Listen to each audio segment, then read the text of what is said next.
En la clase de ayer vimos, utilizando matemática, lo que sucede gráficamente cuando en una línea de transmisión una onda de voltaje se refleja, y que lo que sucede en la línea es que simultáneamente tenemos una onda que es una onda viajera y viaja hacia la derecha, pero también tenemos una onda reflejada que viaja hacia la izquierda, y cuando esas ondas se combinan, entonces tenemos como resultado que en la línea existe simultáneamente una onda viajera y una onda estacionaria.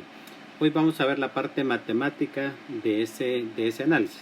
Entonces tenemos una situación donde tengo una onda de voltaje que se mueve hacia la derecha, tengo una carga al final de la línea de transmisión. Al llegar a la carga, entonces la onda se refleja. El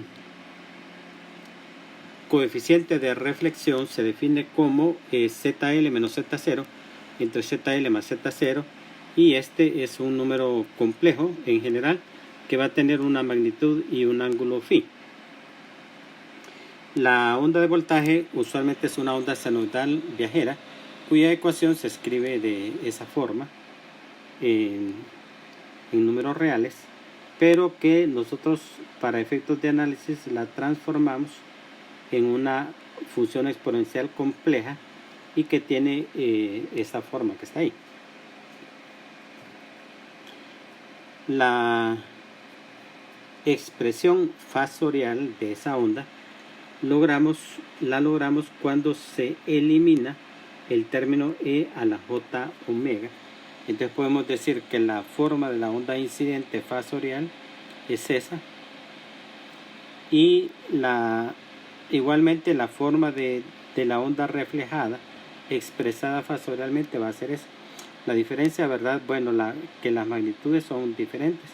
Obviamente la magnitud de la onda reflejada no es igual a la magnitud de la onda incidente, y además la dirección, ¿verdad? Esta onda se mueve hacia la derecha, por eso tiene signo menos, y esta onda se mueve hacia la izquierda, por eso es que acá tiene un signo más.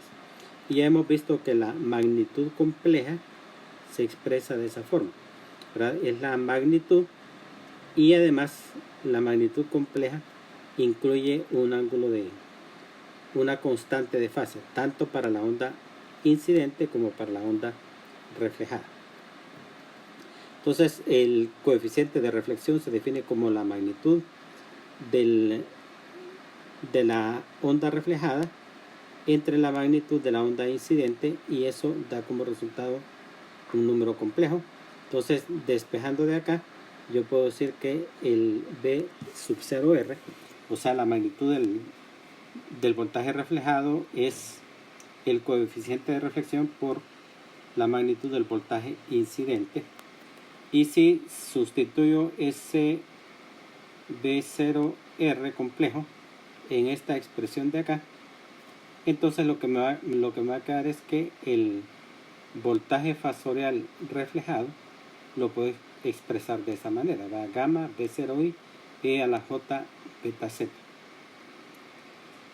Y para simplificar un poco, la magnitud del voltaje incidente B0I lo voy a llamar solamente B0. Entonces, con esas simplificaciones, entonces yo puedo decir que el voltaje fasorial de la onda incidente y de la onda reflejada los puedo expresar de esta forma que está acá. Entonces, en un punto de la línea cualquiera, el voltaje total va a ser la suma del voltaje fasorial incidente más el voltaje fasorial reflejado. Y si sustituyo por las expresiones correspondientes del voltaje incidente y el voltaje reflejado, entonces lo que me va a quedar es que el voltaje fasorial total lo puedo expresar de esa forma que está.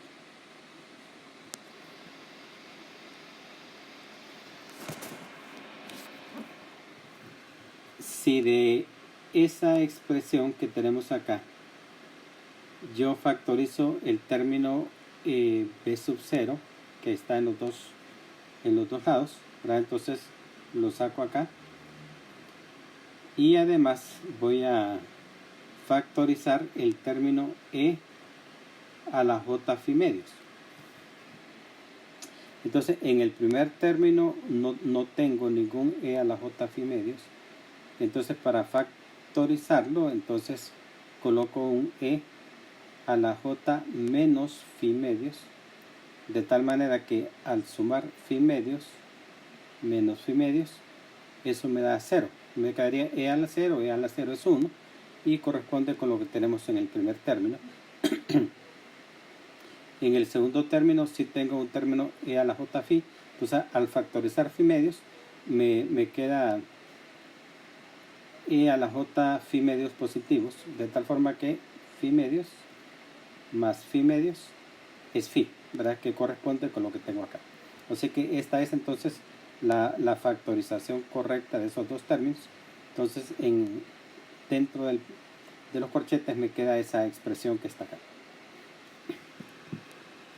Ahora a esta expresión que tenemos acá le vamos a sumar y a restar este término que aparece ahí.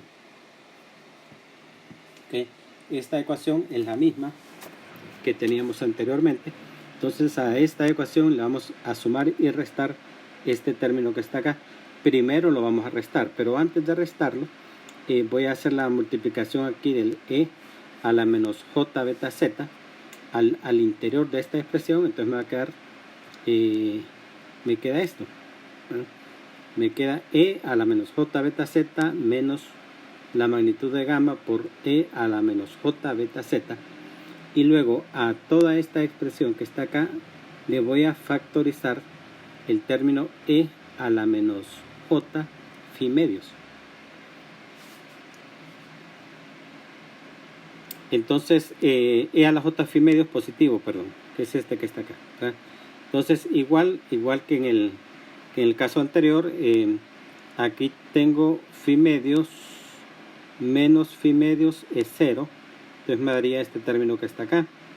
Y aquí tengo phi medios menos phi medios, que también es 0, entonces me daría este término que está acá. Así que esa es la factorización correcta, ¿verdad? De ese término que me da esto. Entonces ahora este término, entonces ahora se lo vamos a restar a esta ecuación que está acá, que era lo que habíamos dicho inicialmente. Ahora que ese término lo vamos a sumar y restar, pero primero lo vamos a restar. Observemos que el factor común que tenemos acá es el mismo, o sea, este término que tengo acá es el mismo que tengo acá, ¿verdad? Entonces lo puedo sacar factor común de los dos, que es este que tengo acá, y luego escribo todo esto que está acá, ¿verdad? O sea, este término de acá es este de acá, y este término de acá es este término de acá. Y luego restamos esto, ¿verdad? Entonces resto primero el primer término, que es ese. Entonces, ¿qué es eso? Menos, ¿verdad? E a la menos j beta z menos e a la menos j phi medios. Y luego resto este término, ¿verdad? Y el menos por menos me va a dar más. Y entonces me queda ese término que está acá. Entonces ahí ya he restado ese término. Y luego me fijo que puedo cancelar estos dos términos, ¿verdad? El término de acá con el término de acá, porque son iguales. Entonces los puedo cancelar, y además puedo sacar factor común el valor absoluto de gamma, porque está en las dos, y entonces me quedaría de esta forma: e a la j beta z más e a la j phi medios más e a la menos j beta z por e a la menos j phi medios. Y acá puedo aplicar una identidad, ¿verdad? Y es que el coseno de x es igual a un medio de e a la jx más e a la menos jx. Entonces quiere decir que toda esta ecuación que está acá sería el 2 veces el coseno de x, ¿verdad? Donde x sería entonces beta z más phi medios. Entonces, sustituyendo eso, entonces me quedaría que el voltaje sería 2 B sub 0 complejo magnitud de gamma E a la menos j phi medios, que multiplica al coseno de beta z más phi medios. Esa es la expresión que tendríamos.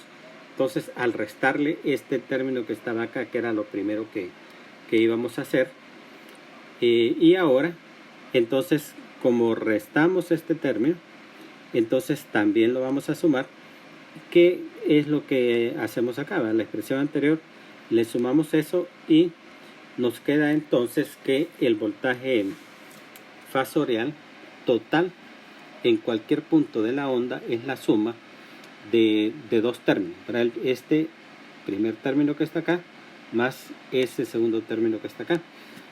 Y vamos a ver ahora cuál es el significado de cada uno de esos términos, cuál es la interpretación que hacemos a cada uno de esos términos.